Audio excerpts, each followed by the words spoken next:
Hello everyone, my name is Jacob. We're going to be running through a differential equation containing an impulse and taking the Laplace transform of that differential equation to solve for it. So I'm basically just going to run through everything we should be comfortable up until the impulse point. Taking the Laplace transform.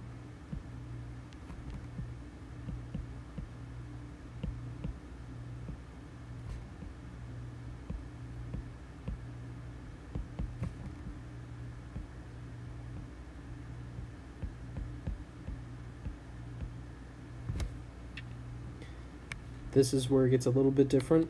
Business as usual on the left side.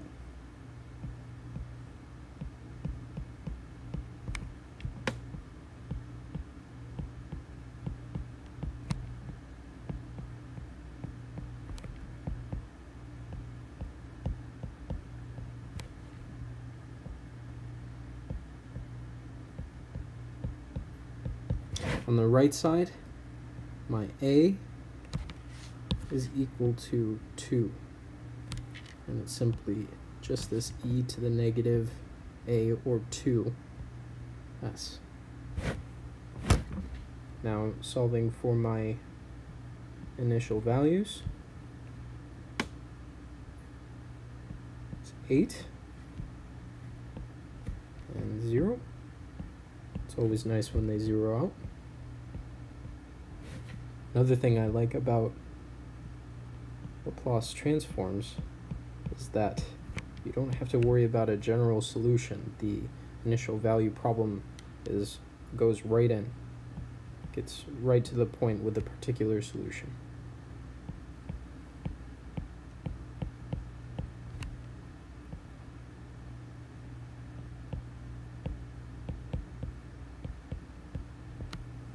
Getting things in terms of capital Y to the S, factoring out the Y to the S.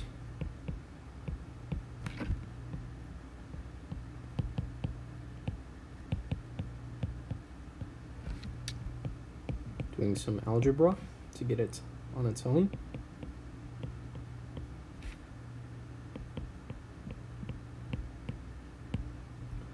Factoring out the denominator. To take the inverse Laplace transform of this, we need to simplify it further. I think I can take out an 8 of that term, maybe it'll help.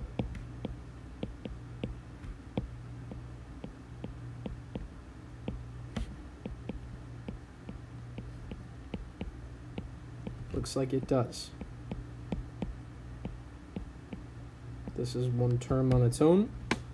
We need to perform a partial fraction decomposition here. I know how long and frustrating that can be, so I made that process a little bit easier here. You can go ahead and pause the video and check the math. I'm going to just flip-flop some of these to make it a little bit easier to solve for.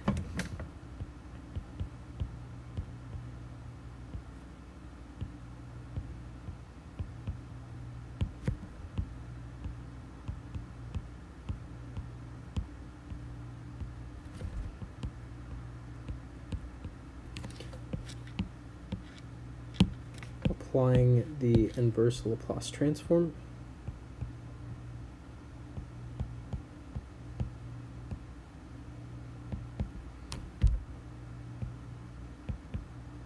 Gonna get the easy ones out of the way first.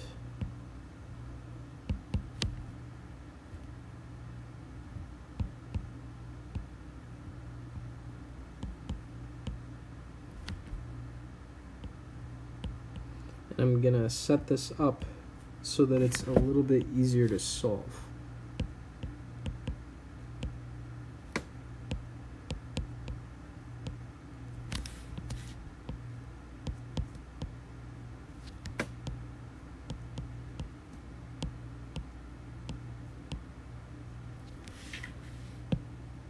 This one is very straightforward.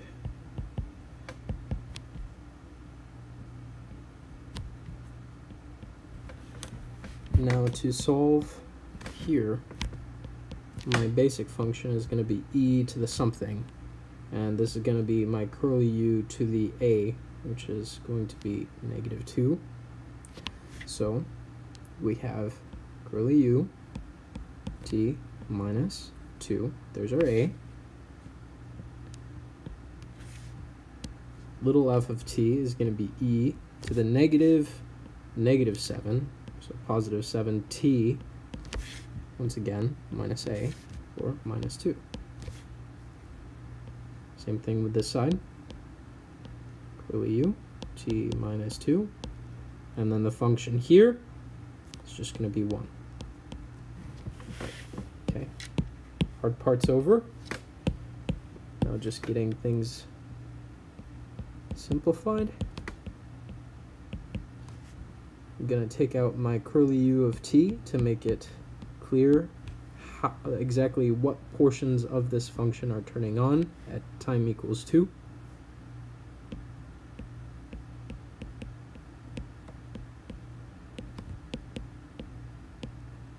So piecewise, I can write this as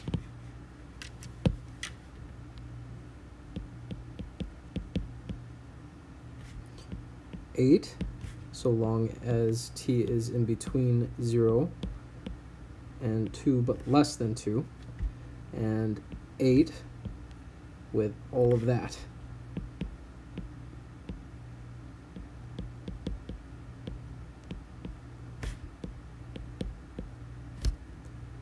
So long as t is greater than or equal to 2. And there you have it. Now, one of the things that threw me was how to actually graph these. So I graphed it out on my TI to make it easier for any of you that may want to use this on a test.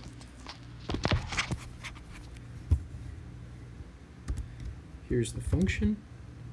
Go ahead and pause the video if you need to try to implement it yourself, and those terms are combined. And another thing to take note of is this test. To get those greater than or equal to signs, you gotta use the test button. So going back to our y equals, graphing it, you can see all the way up until 2, it's simply 8, and then it impulses to this next part of our function to infinity. I hope that was helpful, and I hope everyone enjoyed the video. Thank you for watching.